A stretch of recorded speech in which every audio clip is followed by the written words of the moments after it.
पानी में डूबे तो मृत्यु निश्चित, पानी में डूबे तो मृत्यु निश्चित, और भक्ति में डूबे तो मुक्ति निश्चित। दुनिया रचने वाले को भगवान कहते हैं और संकट हरने वाले को हनुमान कहते हैं। ना किसी को नाराज करके जियो, ना किसी से नाराज होकर के जियो। जिंदगी बस कुछ पलों की है, सबको खुश रखो और खुश होकर के जियो। पांच तत्व का पुतला प्राणी सूरज सबकी न्यारी, कलाकार है कैसा भगवान उससे दुनिया हारी।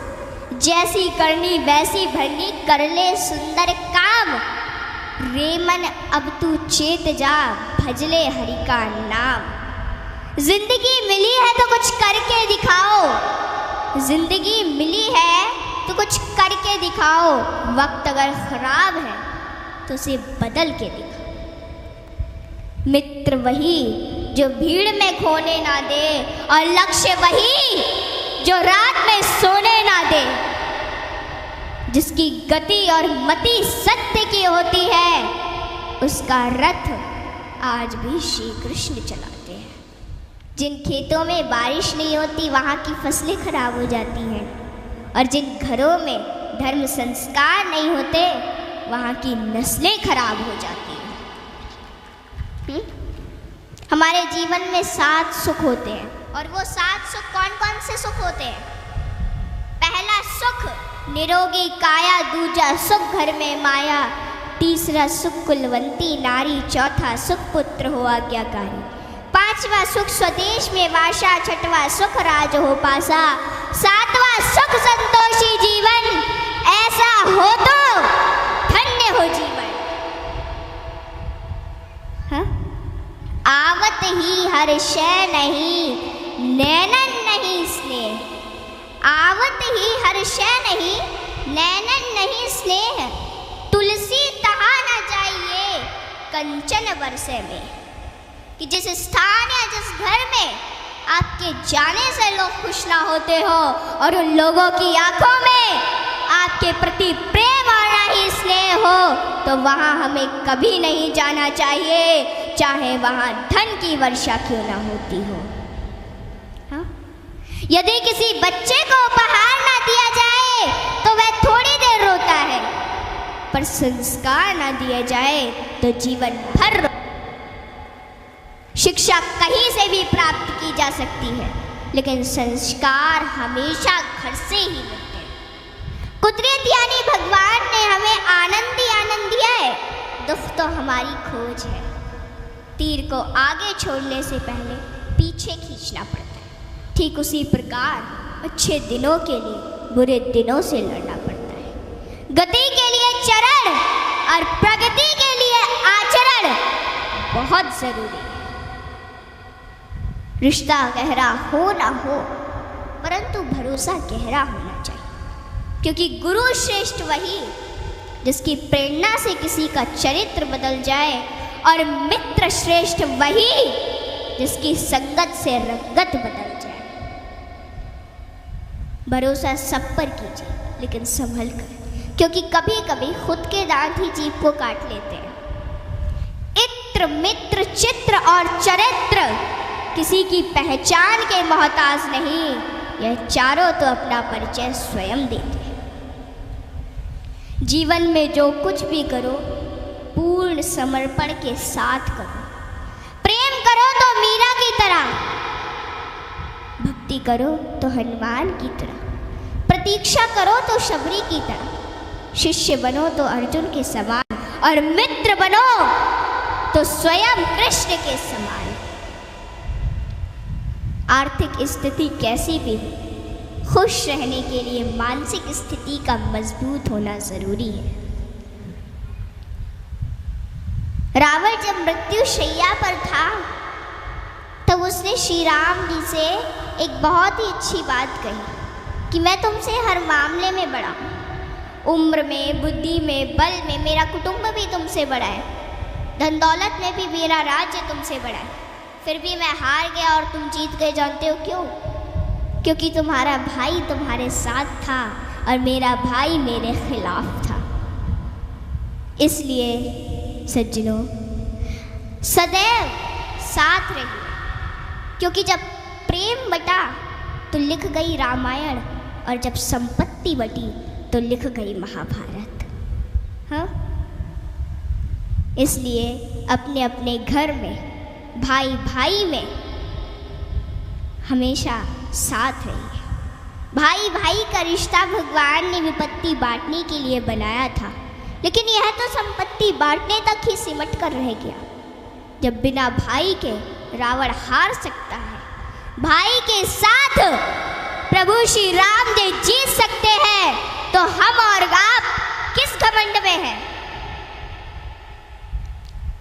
दुनिया में अमीर रोता है, गरीब रोता है, परंतु जो हनुमान जी का जयकारा लगाता है वो चैन की नींद सोता है, वो चैन की नींद सोता है। सज्जनों, हनुमान जी एक ऐसे देवता है जिनको यह वरदान प्राप्त है कि जो हनुमान जी की शरण में आएगा उसका कलयुग कुछ नहीं बिगाड़ पाएगा। जिन भक्तों ने पूर्ण भाव व निष्ठा से हनुमान जी की भक्ति की है, उनके संकटों को हनुमान जी ने दूर किया, उनके कष्टों को हनुमान जी स्वयं हर लेते हैं। हनुमान जी के भक्तों को जीवन में कभी भी परिस्थितियों का सामना नहीं करना पड़ता है। सज्जनों, आज मैं आपको हनुमान जी के कुछ ऐसे प्रसंग बताती हूँ। नंबर 1, रामचरितमानस में हनुमान जी को महावीर कहा गया है। वीर शब्द तो बहुतों के लिए प्रयोग में लाया गया, जैसे भीष्म, भीम, मेघनाद, रावण इत्यादि, परंतु महावीर शब्द मात्र हनुमान जी के लिए प्रयोग में लाया गया है। सज्जनों, रामचरितमानस के अनुसार वीर वो है जो 5 लक्षण से परिपूर्ण: विद्यावीर, धर्मवीर, दानवीर, कर्मवीर और बलवीर। परंतु महावीर वो है जिसने 5 लक्षण के वीर को अपने वश में कर रखा, और राम जी में ये 5 लक्षण थे और हनुमान जी ने अपने वश में कर रखा था। कहते हैं ना कि भगत के वश में है भगवान, और हनुमान जी तो श्री राम जी की परम भक्त है। और रामचरितमानस की यह चौपाई इसे सिद्ध करती है कि सुमिर पवन सुत पावन नामू, अपने बस करी राखे राम। रामचरितमानस में हनुमान जी को महावीर बजरंगी भी कहा गया है। इंद्र के ऐरावत हाथी में 10,000 हाथियों का बल होता है। ऐरावत में कितने 10,000 हाथियों का बल होता है ऐरावत में। दिक्पाल में 10,000 ऐरावत जितना बल होता है, और इंद्र में 10,000 दिक्पाल जितना बल होता है। परंतु हनुमान जी की सबसे छोटी उंगली में 10,000 इंद्र का बल होता है। माताओं बहनों, हनुमान जी में इतना बल उनके आजीवन ब्रह्मचर्य पालन के कारण था।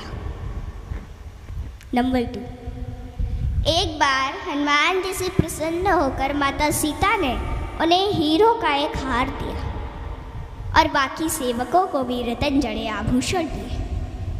हनुमान जी ने उस हार को ले लिया माता से, और फिर उस हार के प्रत्येक हीरे को निकाल कर और घुमा घुमा कर देखने लगे, और फिर उन्हें चबा चबा कर जमीन पर फेंकने लगे। यह देखकर माता सीता को थोड़ा क्रोध आ गया, और माता सीता तुरंत हनुमान जी से बोली कि हनुमान, ये आप क्या कर रहे हैं? इतने मूल्यवान हार को आप नोच खसोट कर नष्ट कर रहे हैं, नीचे फेंक रहे हैं। तो अश्रुपूरित नेत्रों से हनुमान जी बोले कि माते, मैं तो रत्नों को खोलकर यह देखना चाहता था कि इनमें मेरे प्रभु श्री राम और माता सीता बसते हैं अथवा नहीं। आप दोनों के बिना इन पत्थरों का मेरे लिए क्या मूल्य है? वहाँ पे खड़े बाकी सेवक भी ये सभी घटना देख रहे थे, और वे तुरंत बोले कि हनुमान, यदि इस निर्जीव वस्तु में श्री राम नहीं तो श्री राम कहाँ है? हनुमान जी ने कहा कि श्री राम तो मेरे हृदय में बसते हैं। और इतना कहते ही उन्होंने अपनी छाती चीर डाली और सज्जनों, माता सीता सहित सभी सेवकों को हनुमान जी के हृदय में प्रभु श्री राम के दर्शन। माताओं, भगवान हम सभी के हृदय में विद्यमान है, इन्हें कहीं बाहर खोजने की आवश्यकता नहीं है।